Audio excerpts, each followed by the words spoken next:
कभी नक्सलियों की बंदूकों से दहलता बस्तर अब विकास की नई इबारत लिख रहा है। लाल आतंक के अंत के साथ ही बस्तर में विकास का नया मॉडल आकार ले रहा है। सिर्फ 6 महीने पहले यहाँ पशुपालक नक्सलियों के निशाने पर होते थे। ग्रामीण इलाकों में डेयरी प्रोडक्ट का कारोबार करने वाले नक्सलियों से सहमे रहते थे, लेकिन अब तस्वीर बदल चुकी है। किसानों की तरह पशुपालकों को भी सरकारी योजनाओं का साथ मिला है और बस्तर तेजी से बदलने लगा है। हम बस्तर के हर आदिवासी नागरिक को एक गाय और एक भैंस देने वाले हैं, जिनके माध्यम से कोऑपरेटिव तरीके से वो अपना दूध पूरे भारत में मार्केटिंग कर पाएंगे। देश के गृह और सहकारिता मंत्री अमित शाह ने बस्तर के लिए जो ब्लूप्रिंट सामने रखा, उसके बस 3 महीने बाद हमारा कैमरा उस बस्तर में पहुंच गया। सरकार दावा करती है कि पशुपालन सिर्फ परिवार चलाने का जरिया नहीं है, ये व्यवसाय बन रहा है। और इसी की धरातल जानने के लिए नक्सलियों के गढ़ रहे छत्तीसगढ़ में मैं इस वक्त विचरण कर रहा हूं। जो काम कृष्ण ने किया गौ सेवा का, क्या वो छत्तीसगढ़ के लोग कर रहे हैं?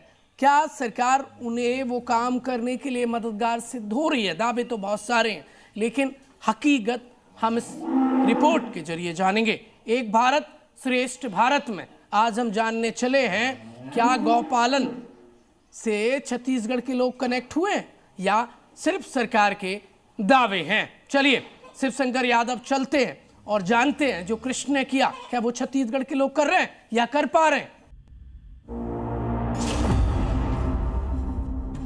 31 मार्च 2026 के पहले बस्तर सालों तक माओवादियों की मुट्ठी में कैद रहा।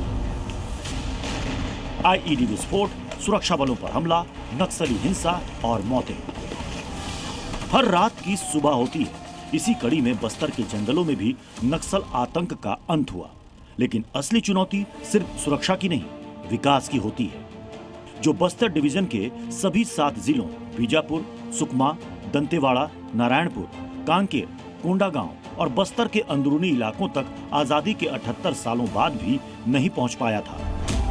लेकिन माओवाद का बादल छटा और बस्तर में विकास का सूरज निकला। बदलाव को समझना है तो पहले यह आंकड़े देखिए। छत्तीसगढ़ में 2022 से 23 में दूध उत्पादन था 19,56,000 टन।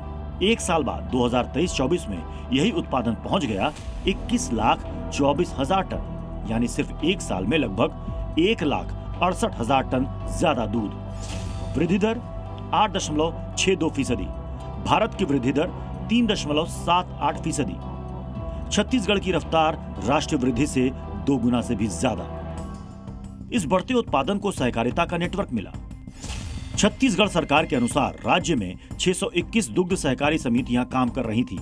एनडीडीबी के साथ समझौते के बाद 3,200 नई दुग्ध सहकारी समितियों के गठन और करीब 3,850 गांवों को जोड़ने की योजना सामने रखी गई। यानी लक्ष्य मौजूदा नेटवर्क के आकार से 5 गुना से ज्यादा नई समितियां जोड़ने का है।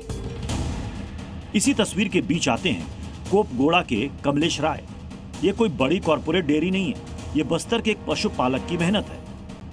कमलेश राय के मुताबिक उनके पास 30 से ज्यादा गायें हैं और उत्पादन करीब 200 लीटर दूध प्रतिदिन का है। 200 लीटर रोज मतलब करीब 6,000 लीटर एक महीने में, और यही औसत पूरे वर्ष बना रहे तो करीब 73,000 लीटर दूध सालाना। कमलेश की कहानी में सबसे महत्वपूर्ण हिस्सा सिर्फ दूध नहीं, बाजार भी है।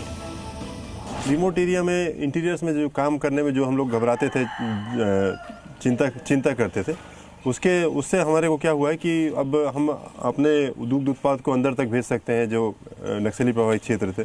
और हमको लगता है कि इससे अभी आगे एक जो नया उपभोक्ता वर्ग तैयार होगा, जहां तक हमारी पहुंच नहीं थी दूध के लिए, जो इंटीरियर्स में जहां हम जा नहीं पाते थे, तो एक और डेयरी का ग्रोथ जो है इसमें काफ़ी अच्छा होगा। और गांव के लोग भी जो है, जो वहां पर जिनको इंफ्रास्ट्रक्चर की कमी है, जहां बेसिक चीज़ उपलब्ध नहीं है, वहां पर भी मुझे लगता है कि अभी आगे पशुपालन के लोगों को बहुत प्रेरणा मिलेगी आगे चालू करने में। कमलेश की बात उस सरकारी मॉडल से मेल खाती है जिसमें दूध पैदा करने वाले को केवल पशु नहीं बल्कि क्रेडिट, कलेक्शन और मार्केट से जोड़ने की बात है।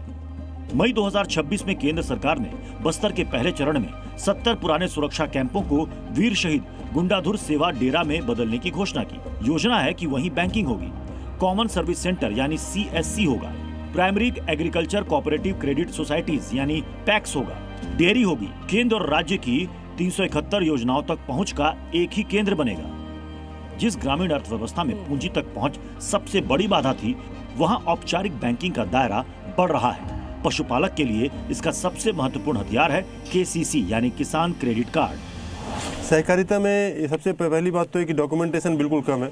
जैसे दूसरे बैंक्स जो हैं वो काफ़ी उनकी ब्याज दरें तो रहती हैं 12 से 15% तक, इसमें 0% ब्याज दर पे लोन मिल जाता है। कोई नहीं, बिल्कुल 0% ब्याज है और बस समय पे आपको हर साल उसका भुगतान करना है, फिर रिन्यूअल हो जाता है ऑटोमेटिकली। तो उतना वापस करें, 3 लाख लिए या 2 लाख लिए, जितना भी लिए उतना वापस करें और फिर नया लोन वापस तुरंत 15 दिन के अंदर दोबारा जारी हो जाता है। पशुपालन अब संस्थागत कर्ज के दायरे में है और यहाँ बस्तर की कहानी एक बड़े राष्ट्रीय मिशन से जुड़ती है, श्वेत क्रांति 2.0। इसलिए बस्तर की यह तस्वीर किसी एक किसान की कहानी भर नहीं है, यहाँ एक साथ कई चीजें बदल रही हैं। इस तरह बस्तर नई ग्रामीण अर्थव्यवस्था के आधार का प्रतीक बन रहा है। बस्तर से प्रमोद शर्मा के साथ ब्यूरो रिपोर्ट, जी मीडिया।